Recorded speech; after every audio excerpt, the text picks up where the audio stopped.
Lepo pozdravljeni, dobrodošli v novi zanimivi oddaji Začnimo teden z Vilisorom. Goran, pozdravljen. Pozdravljen, Alina. Goran je rekel, da ne može ga kar jaz predstavim, tako da po mojih besedah on je car. Mi dva se poznava že vrsto let, obvlada Ayurvedo, obvlada Jyotish, obvladaš mene, kar je redkost. Ja. Tako da hvala ti, da si čas za nas vzel, da boš še drugim predstavil, kaj vse obvladaš. Hvala ti. Kaj je tisto, s čimer se pa mogoče ti najbolj identificiraš? Najbolj se identificiram z delom z ljudmi, ne? To se pravi, da jim pomagam, ko so v stiski in tudi, da preprečujemo določene težave. Pri tem uporabljam različne tehnike, predvsem izhajam iz Ayurvede, iz ayurvedskih tehnik, indijskih modrosti, starih vedskih znanj. Tu uporabljam masažne tehnike in uporabljam tudi Jyotish tehnike, to se pravi vedsko astrologijo, da pogledamo stvari, kako bojo naprej šle. In zakaj so nazaj mogoče narobe šle? Pa ogromno, izjemno močno intuicijo imaš ljudi. Ja, to je malo prirojeno in malo natreniraš skozi življenje. A to se da? Ja. No, torej, če rabite intuicijo trenirati, tudi lahko pride Tudi k tebi. so določene vaje, da se trenira. Preden mogoče predstaviva vse, kar počneš, me zanima tudi, kaj vse od tega učiš. Za vse tiste, ki bi pa mogoče, ko so zdaj fascinirani na tavo, stopili na podobno pot. V glavnem sem se ukvarjal z učenjem osnov Ayurvede in osnov ayurvedskih masažnih tehnik. Kaj pa Jyotish? Jyotish še ne poučujem, Okay. izvajam ga samo za druge, zaenkrat. No, pa bodeva kar pri Jyotishu začeti. Se pravi, kaj vse nam lahko Jyotish pove, pomaga. Ker recimo, če gledam iz sebe, ko sem se začela ukvarjati z numerologijo, to je bilo vse razen numerologija. A me mož vara, kdaj bom spoznala ta pravega. To je bilo to, čarovnica sem bila, vse kar češ sem bila. Se pravi, kaj Jyotish je in kaj Jyotish ni. Tudi to je Jyotish, kar si povedala, predvsem izhaja iz tega, da povemo, kje so potenciali človeka, oziroma sama beseda Jyotish pomeni Božja svetloba, da posvetimo svetlobo v kotičke, ki jih nismo še raziskali, oziroma da poiščemo naše potenciale.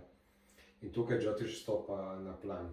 Tako da veliko teh odgovorov dobimo, kje so naši potenciali. Potenciali so lahko v poslu, v odnosih, v zdravju in kjerkoli. Marsikaj, kjer jih mogoče niti ne iščemo, se mi zdi. Ja, nekaj ne iščemo, nekaj ne vemo, nekaj osvetlimo, nekaj ne upamo in veliko stvari pa ne izberemo za svojo pot. Res je. Pa veliko stvari dojemamo tudi kot samoumevne, se mi zdi. Tisto, v čemer smo dobri, se nam zdi, saj to ni nič takega. Vsaj pri meni je velikokrat taka izkušnja. Ja, to je neka komfortna cona, kjer se ljudje nahajajo in ne upajo iti čez njo. In tu tudi z Jyotishom pomagamo, da najdemo različne ukrepe ali pa nasvete, kako bi šli čez to, da ni tako strašno ali pa boleče. Kakšen je najbolj za nas, za evropsko mentaliteto, nenavaden nasvet, ki bi ti ga lahko nekdo pri branju Jyotish dal? Pa Jyotish imamo izhajati iz tradicionalne indijske astrologije, ne, in tam je veliko ukrepov, ki so vezani za njihovo mentaliteto in njihovo vero in tako naprej.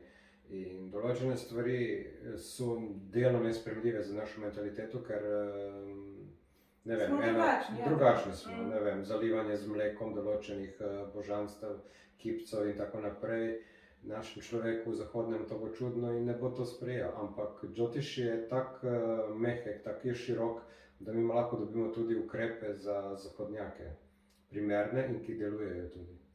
Pa veliko, da Jyotish ima mesto neko spoštovanjem, obravnavanjem, z neko, bom rekla, ne strahno spoštovanjem, ampak spoštovanjem tukaj, v Sloveniji, v Evropi.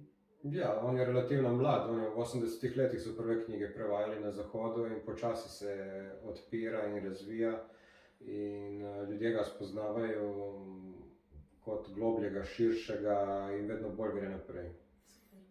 Pa tranzite imamo tudi v Jyotishu? Tudi.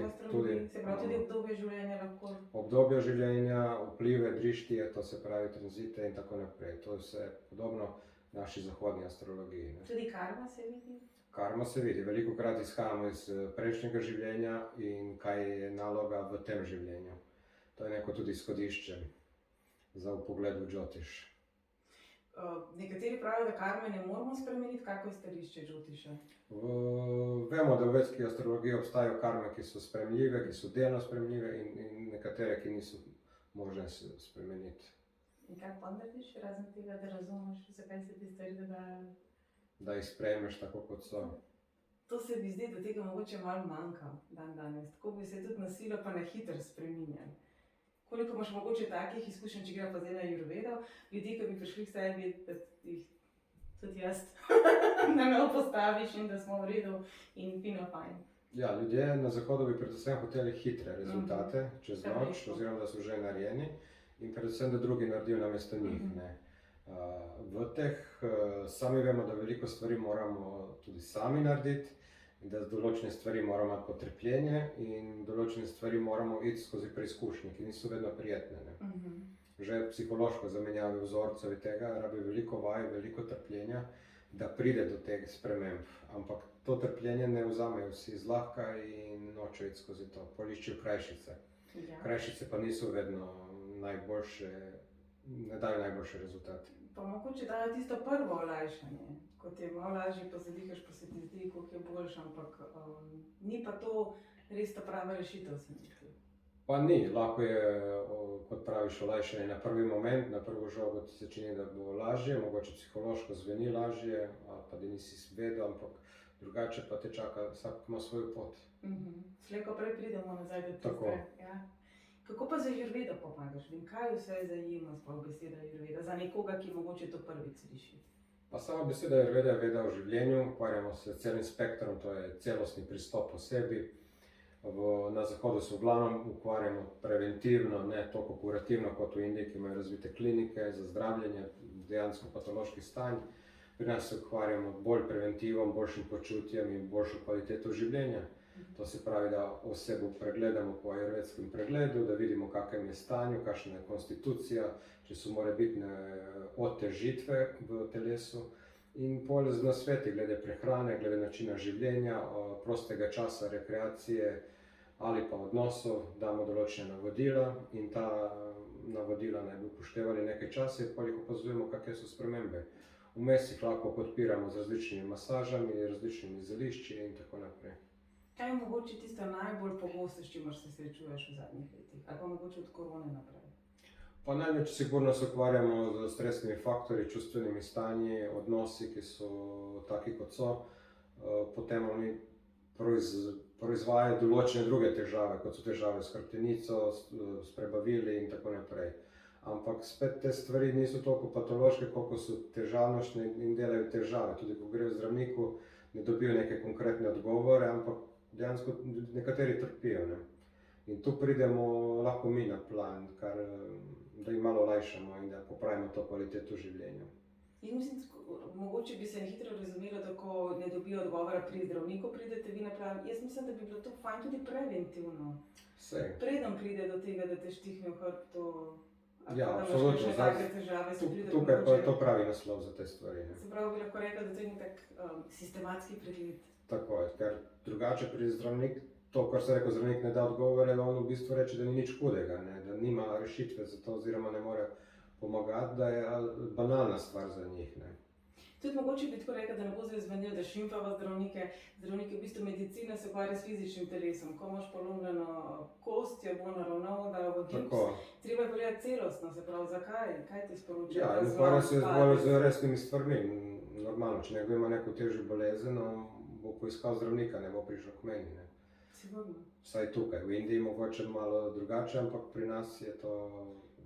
Mogoče si tudi premalo zavedamo, koliko možnosti imamo znotraj tudi same Slovenije, k tebi lahko pridemo, k marsikomu lahko gremo, ki ima drugačen pogled, bolj celostni, bolj holistični, kjerokoli zdaj fancy besedo bi izbrala za te novodobne vede, ki pa vendarle so tisočletja stare. Tako. Zapravo to ni kar nekaj iztrte zvito od včeraj. In ne deluje na materialnih dokazih toliko, koliko na izkušnji. Ne? In toliko tisoč let so neke stvari izprobane in to je izkustvena medicina, bi rekel. Ne? In ona bazira na tem. Se pravi, ne način, da si jim kar nekaj zdaj izmislil. Pa tudi tako se mi, da vse več tudi mi sami vidimo. Vsi preobremenjeni želodec, bolite glava, boli, koliko tega, ki mogoče sploh ne gre za neko bolezensko, tipično bolezensko stanje. Tako. In mogoče tukaj tudi bi bilo prav ne iskati hitre tabletke. Kaj bi bilo mogoče še tvoj nasvet nekomu, ki je preobremenjen, ki je crknjen, po domače povedano? Kaj je tisto prvo, s čimer si pomaga? Prvo, kar tudi v Jyotishu, ko taki pridejo primeri, recimo se pojavljajo, da svetujemo, da v svoj urnik napiše svoje ime, ker nama vsak dan pripada 45 minut samo za nas in niso stvari vezane za neke druge stvari.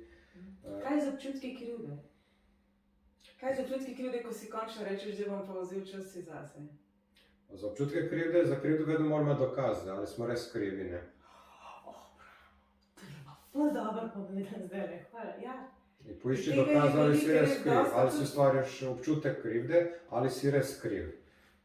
Ful dobro povedano. To bom ukradla in uporabila. To se uporablja na sodišču, če si kriv, moraš me Moraš dokazati. mi to je res, ampak veliko je tako, 2022 je bilo leto ljubezni do sebe in veliko tega imamo občutke krivde, če si vzamem čas zase, ker so otroci, ker je partner, ker je služba, ker je to, ker je ono, ker imam te in te obveznosti in potem včasih to lahko zveni tudi kot izgovor, ampak po drugi strani zelo kako to delati. Super.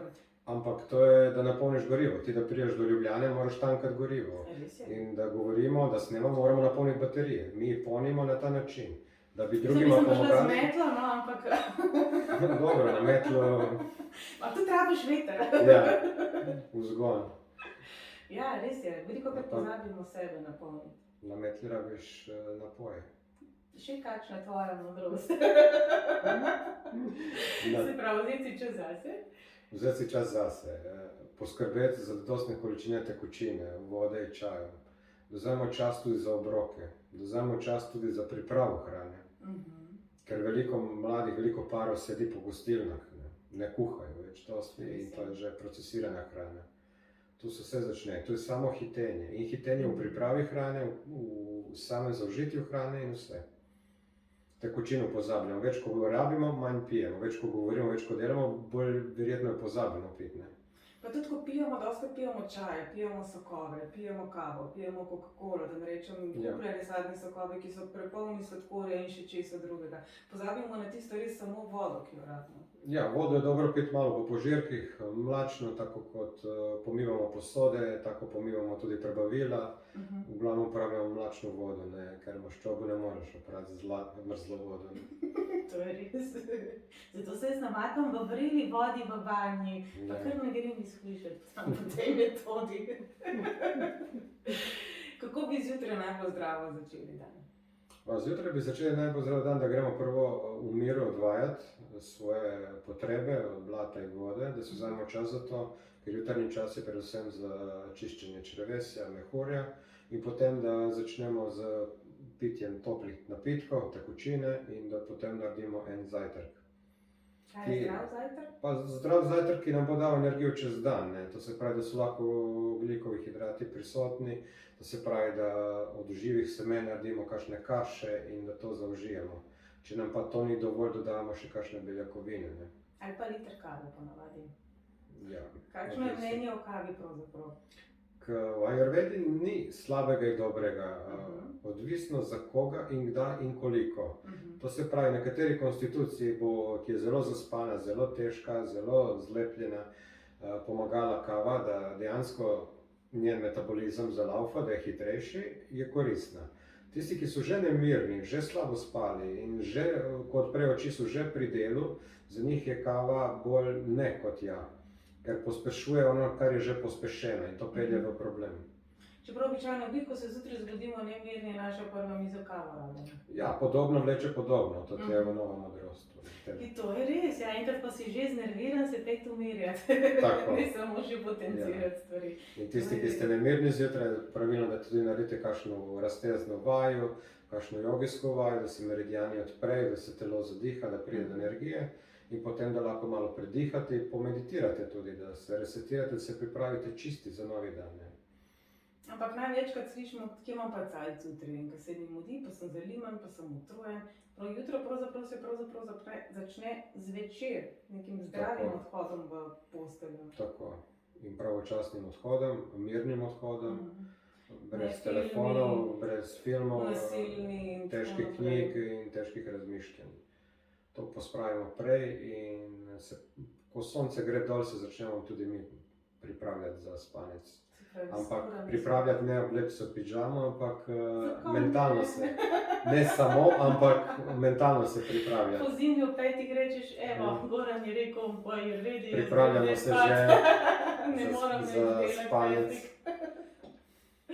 Kaj nam še ponudi ajurveda? Se pravi, ena stvar je to, da pridemo k tebi. Kako lahko sami potem tudi doma stvari vzdržujemo? Predvsem, kot sem rekel, na pravilnem konzumiranju tekočin, pravilnem konzumiranju hrane, ustrezna hrana za določen letni čas tudi. To se pravi, zdaj, ko prihajamo v obdobje pomladi, jemo bolj hrano, ki bo lahka hrana, ki nas bo razbremenila težke hrane, ki smo jo zaužili čez zimo, ki smo rabili več energije. Zato so zdaj tudi moderne tudi te očiščevalne kure, postenja, velikonočna postenja in vse to pride v poštev. In zdaj jemo veliko zelenjave, lahke hrane, začinjene hrane, da se metabolizem začne hitreje odzivati in da se telo čisti pripravlja, da pride lahko v poletje. Ker poleti bomo rabili še bolj lahko hrano. Ne? In potem jeseni znova malo bolj. Z jeseni bomo začeli bolj tople hrane, bolj kalorične hrane, da se pripravimo za zimo. Ok, zdaj pa čisto konkretno, nekdo, ki pride k tebi, kaj vse mu ti z vso tvojo modrostjo potem daš? Ga pregledaš, mu poveš? Pogledam kakšen nasvet in ponavadi naredimo kakšen tretma, ki je pri meni v glavnem baziran na telesni terapiji, oziroma na masažni tehniki, ki mu lahko skozi to pomagam, ali pa samo na pogovoru. Ne. Se pravi, vse dobimo od tebi? Skoraj. Kje te najdemo, Bore? Najdete me v Kopru, na Ljubljanski 5. Kje te najdemo v spletnem Na svetu? spletu me najdete pod mojim imenom Primko Goran Dokić. Si na Instagramu, si na Facebooku? Ja, povsod sem. Bova delila še e-mail, bova delila še telefonsko številko. V Ljubljano boš kaj prišel nas pogledati? Nekoč sem delal tudi občasno v Ljubljani, zdaj pa veliko dela, pa veliko transporta tudi po Ayurvedi obremenitelo v Vati in sem bolj stacioniran na obali, zaenkrat pa bomo videli, kaj prihodnost nosi. Ne. Drugače, Jyotish pa delamo lahko tudi online in delamo lahko s celo planeto, se povežemo in naredimo lepo Jyotish konsultacijo. Po eni strani je to prednost spleta, po drugi strani pa to, da je v Kopru prednost, da greš potem lahko na sladoled. Mislim, na sprehod po svežem zraku. Ja, sladoled poleti, ne zdaj. Vse je že vroče. Tako hitro najdemo zdaj. Zdaj čas sluzi in se čistimo od tega. Zdaj se je treba čistiti. Od kruha, sladoleda in tega. Hvala ti, Goran, za vse dobro, kar si ga naredil zame in za vse tiste, ki hodimo k tebi, pa jaz upam, da se bo še kdo odločil za svoje dobro in se prišel malo pokazati in posvetovati s tabo. Hvala tebi, Lili, hvala tudi vam vsem.